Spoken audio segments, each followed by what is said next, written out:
Here's a report on the regular Chance and Trish show, or as we now call it, the whitewash show, where the mayor comes on and says lots of empty words that don't mean much, but apparently it's good radio for some people. The first, I think, 5 minutes of the show was largely devoted to Patricia's fall, which sounded quite nasty, and an infection she got. It all sounded quite bad, and we do wish her well. It was some time till they got into business, but I guess the first things that struck me is that she's now got a husband driving around, so it's good to see that the allowances aren't under threat. She can still manage. Let's talk about business. I'm sure you've caught up with a few things. Let's talk about finance. Yep. It's, they had a fairly pleasing report back, didn't they? A quarterly report. Yep, a quarterly report. We're saving a lot of money, and thanks to the staff, they've really had a really good look at it. Whilst I was away, we got the 12% increase from IPART. The budget will go, and the DP and OP, the Delivery and Operation Plan, they are going to an extraordinary meeting on the 19th. We've had submissions. There's 12 submissions came in. Which I thought that's interesting. I would have thought a lot more. So obviously people support the 12% and know that we have to do it. Here's whitewash number one. The savings that have been achieved, this council's done nothing to put in place new savings. All the issues that were there were previously from Ms Stevens, the previous CEO, and the previous council. So the asset sales, all the savings were done by the previous council. All this council's done is just continue to put that plan in place, and that is by the staff. The second issue I find interesting is Patricia thinking that because people don't make submissions, everybody's now happy, that the 12% was a great idea. I support incremental rate rises, and I think the rate rise was justified, but it's not being reciprocated by new savings from this council. In fact, they're just winding back savings and spending money on reports and other bits and pieces. So, whitewash number one. And we're really building on it. So we will make around $28 million deficit this year. So 30th of June 25. But the 25-26, we'll have that down to 17 million. And then from ongoing years, that should be back in the black pretty quick. So it's about the savings. It's about everybody looking at their areas and saying, can we save money? So I was very happy with that whilst... She may be very happy, but she's entered into whitewash number two territory here, where she hasn't detailed that councillors are spending money on reports that aren't needed at almost every meeting. The $10,000 we lost on the character charter issue, the $161,000 we reversed out of the pool savings, the around 140,000 possibly for Selena Clancy's brain fart around the war memorials, and not to mention the $2 million that was lost on planning for the Sanctuary Point library that was canned. So, yeah, great work. I was aware that's all gone through. I had the acting CEO, James Rupe, in a week or so ago, and just on a pre-record, and we talked about where things were at. He was feeling a little bit chuffed about where you guys were going. You're heading in the right direction, that's for sure. So yeah, we are, but it hasn't been easy. There's been, and we always said we'd have to make tough decisions, but we would get it back in the black. Talk to me about the sale of some of the properties around the place. I think we're talking about $13 million worth of assets that have been sold. So now we move into whitewash number three. The asset sales was set up by Robin Stevens, the previous CEO, and by the previous council. All that this council's done is just proceed with that plan. So they've done nothing amazing. All they've done is mechanical processing of a plan put in place by the previous council and the previous CEO. But hey, let's just take the credit. What are we going to do with the money? Like, are we going to put that into...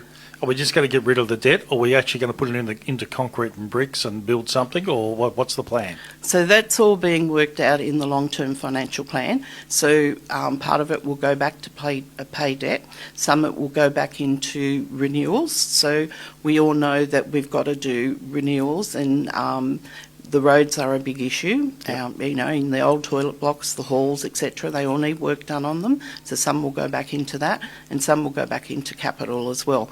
But we're really concentrating on the capital renewals. So that's renewing our roads, renewing our toilets, etc., that we know we have to do. So no new big shiny projects.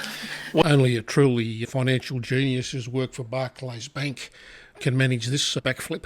So we've made savings, but then we're going to spend it on toilets and the capital programs. How can it be a saving and you're going to spend it? So it won't come off the debt.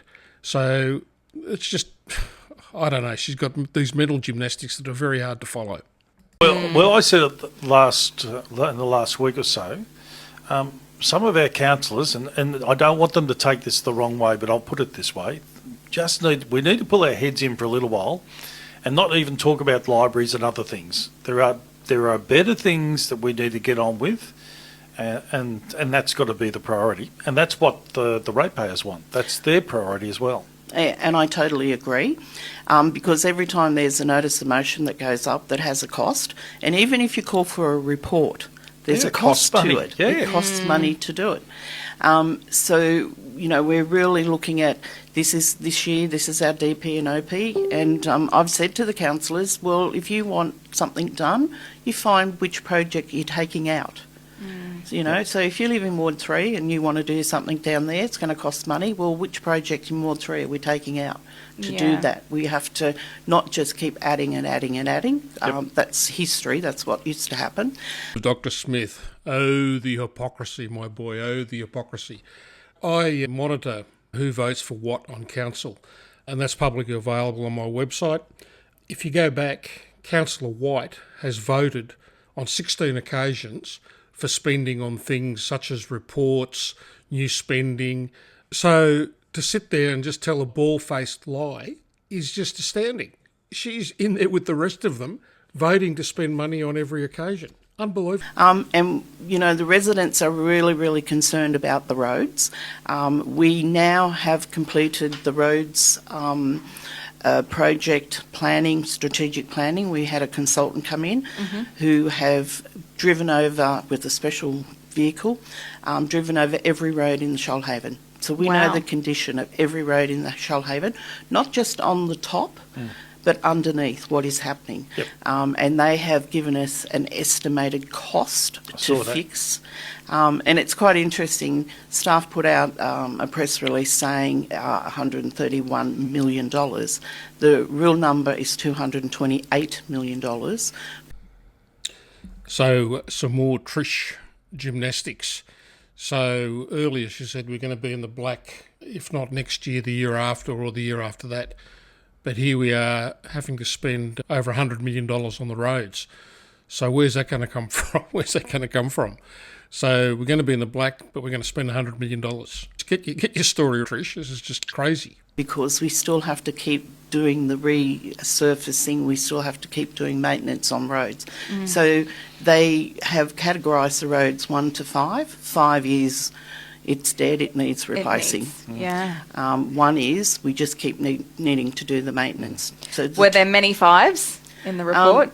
There wasn't as many as what they thought. I'm going to request the staff to publicly release the report so everybody can have a look at it. The staff can now drill down to which road needs to be done first, but we're not actually going to put that out on to the public.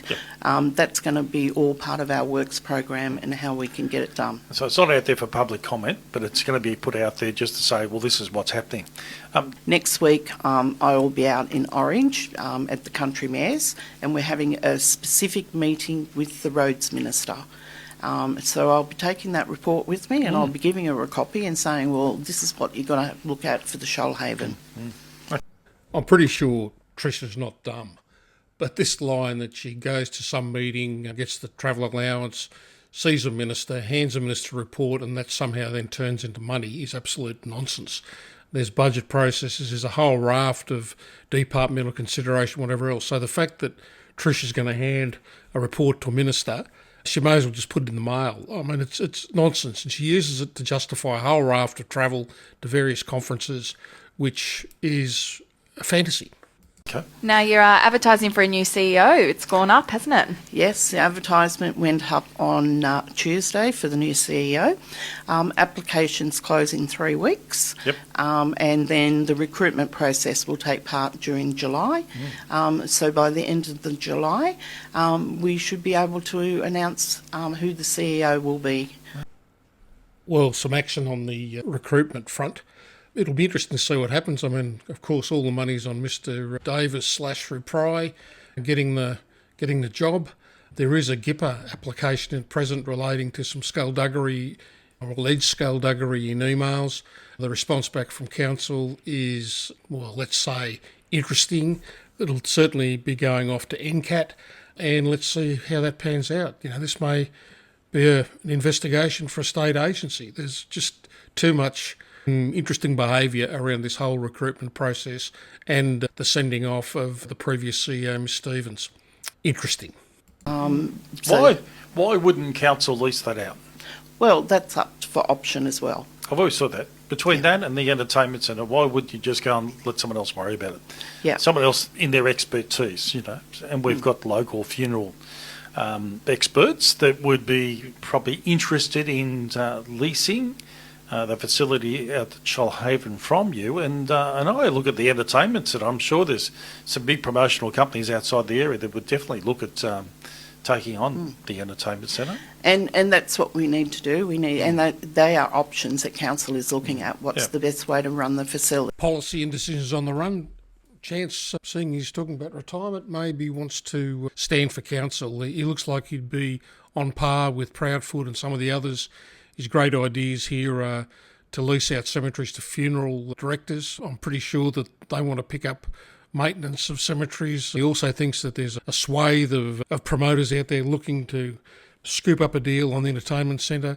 Again, I'm not sure that he's looking at the reality of the current music industry, etc. in Australia. Everybody's scraping to make a buck. Again, I don't think anyone would want to take on an asset that's losing $35,000 a week currently. Fairly optimistic there, Chance. Spend your retirement on the council and you can squander as much money as the rest of them. Okay, so look, we'll leave it off there. There was more in the interview, but it was basically mundane stuff about things that are out on exhibition, etc. So there's my version of what you heard from Chance. Hope you found it of interest. On the council, truth to light.